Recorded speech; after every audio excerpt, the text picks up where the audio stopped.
Hello everyone, and welcome to the first discussion I will be having on this channel. Today my guest is Reel to Reel Productions, and I can tell he's excited. How's it going? What's up, man? Always good to be here. Or I guess this is the first time, honestly, if this is your first discussion for anyone. So thanks for the opportunity, man. I'm grateful for it. Well, thank you for joining me. So today, everyone, we're going to be talking about a subject that I was thinking about that I brought to Reel, and that is, what if there was a romance that was building in the tournament between two fighters?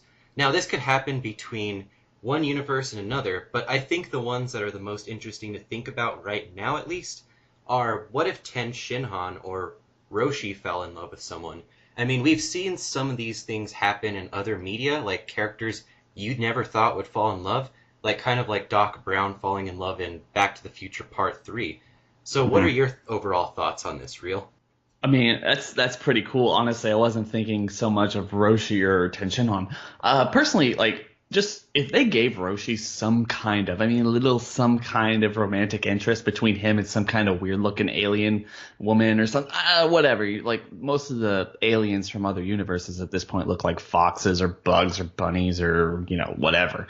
I feel like that would be pretty awesome. Just giving Roshi that one little kind of yeah, pat on the shoulder for being as old and as like decrepit as he is, but staying so humble for his whole life until he basically threw it away at the beginning of Dragon Ball. I mean, at least when we met him, he'd thrown it away or was beginning to.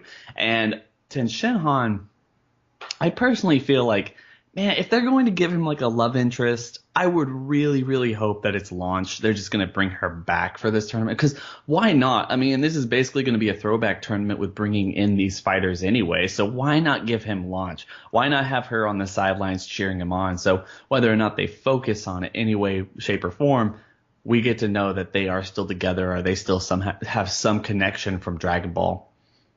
Oh, and I agree with that. I mean, it would be a pretty cool thing to see launch cheer on Ten Shinhan. I mean, especially it would be kind of like how on Yu Yu Hakusho, like how Kuwabara was being cheered on by his love interest, and then suddenly he gained all kinds of spirit power. So I think that'd be pretty cool.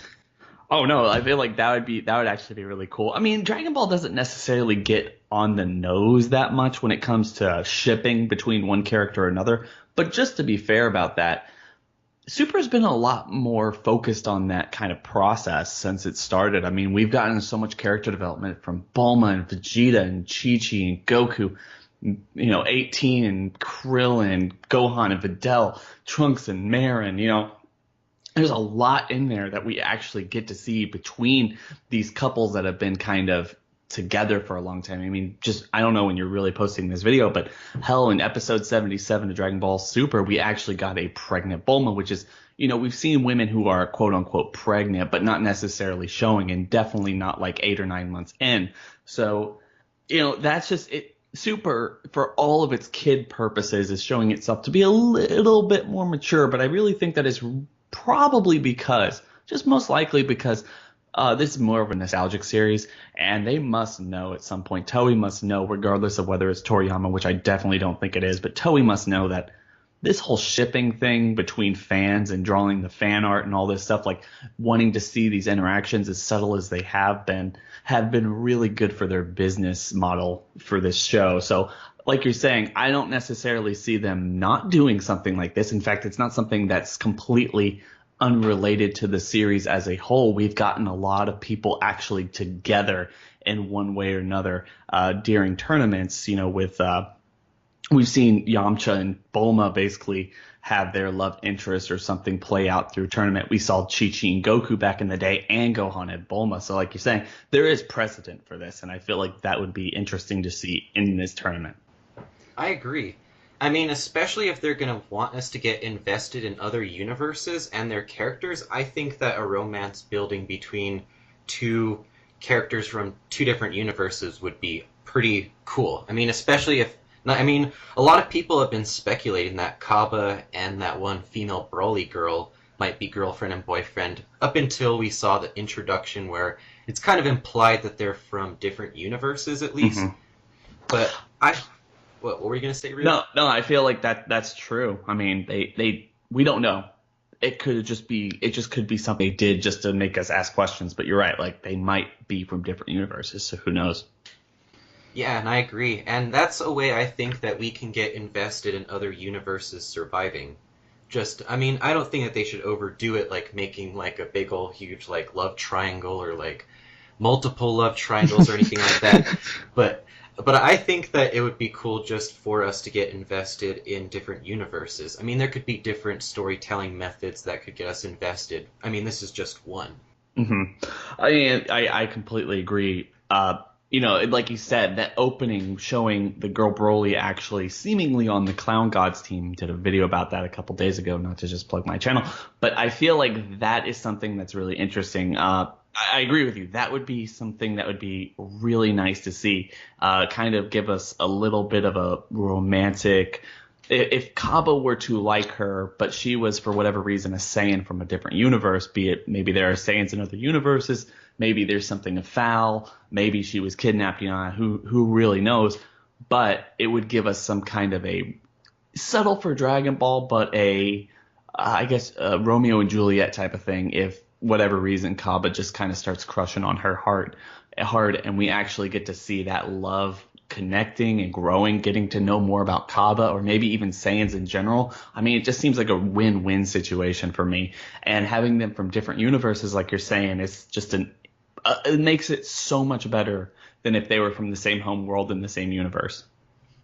I agree. I mean, it really does help us get invested in their characters, and maybe that could like make some people who are freaking out about female Brawly be like, well, at least something useful or something cool is going on with her character, that she's not just going to be like a roided out freak or anything like that.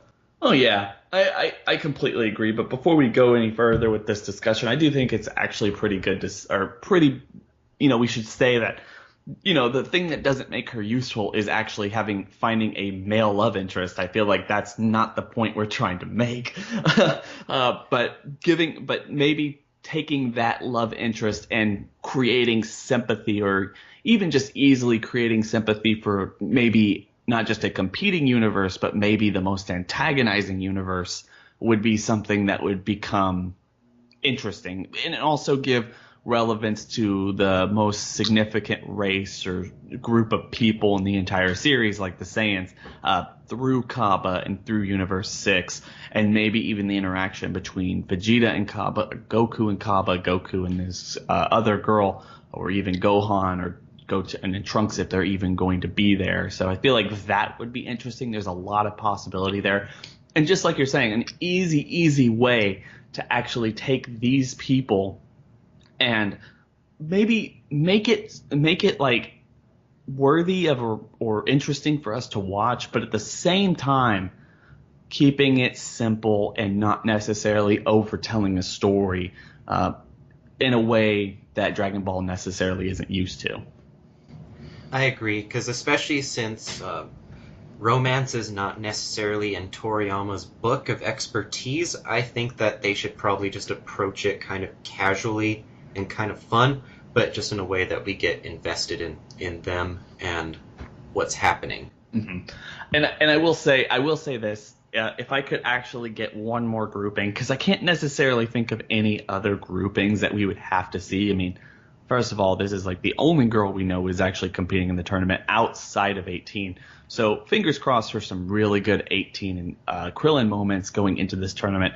But another person I would like to see, and I know it's kind of, oh man, they're too young, or just the way they're drawn, it makes it seem like, oh man, that's just so weird. Like Goten and Trunks are supposed to be, at this point, they're supposed to be like 13 and 14, and Marin is supposed to looks like she's a toddler. But just going off of, chronologically what happens in Z, she's only like a couple years younger than them. Maybe 2 or 3 years younger than them at that.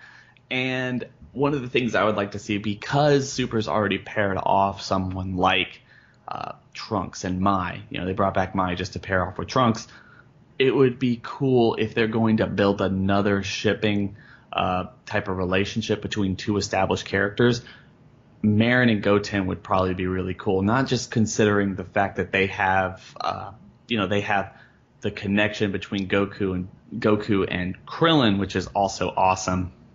Like really cool, just kind of thinking about all the cuteness or whatever you want to call it, and that. But at the same time, Goten at this point is the only real male Saiyan who doesn't have a partner, which Dragon Ball always seems to try to want to give them someone to be a partner of. So it would be weird now, and if they have to do a time skip to make them look even more closely to being, the same age that they really should be, then they need to do that. They couldn't necessarily do it now, but just throwing it out there, another couple that could possibly show up sometime in the vicinity of what's going on in Dragon Ball Super. I know it doesn't necessarily affect this tournament that we know of, but something out there, just throw it out there. Yeah, that's a pretty nice idea, but all I'm hoping is that Goten and Trunks aren't vampires, because I'm beginning to theorize that because they never age. No, yeah, like it's crazy. Obviously they're doing that it seems counterproductive to me because they're obviously doing it for marketing purposes, at least to my knowledge or expertise on the situation. But at the same time, I feel like they would get a lot more from aging them appropriately and being able to release toys or different designs or something that would get people excited. I mean, who doesn't want to see Goten and Trunks basically be like Kid or Teen Gohan, like looking people, or Marin for that, or Marin, or maybe even a toddler Pan or even a toddler Brawl once we get to that point. Maybe they'll do it soon after this tournament, because with Brawl coming into the picture, it's hard for me to think about whether or not they're actually going to keep it going or that train going. So we'll just have to wait and see. Definitely. So do you have any more thoughts on this subject that we're talking about? I don't necessarily think. I'm pretty tapped out, man, but always good to join. If you have any other ideas, just hit me up because this is pretty fun. Yep, I only have one more question. Okay. With Tien being with Launch, do you think that Ten Shinhan, Launch, and Chaozu are going to have a threesome? Yes, I think that's absolutely something that's going to happen. I mean, like Chaozu is going to use some telekinesis, and Ten Shinhan can utilize his forearm technique, and it's just going to get real crazy. Yep, and I'll leave that to all of your imagination. But anyways, thank you for joining me, Real. Oh, no, man. Thanks for having me anytime. All right. But that's it for today, guys. But as always, thank you for watching, and have a great day.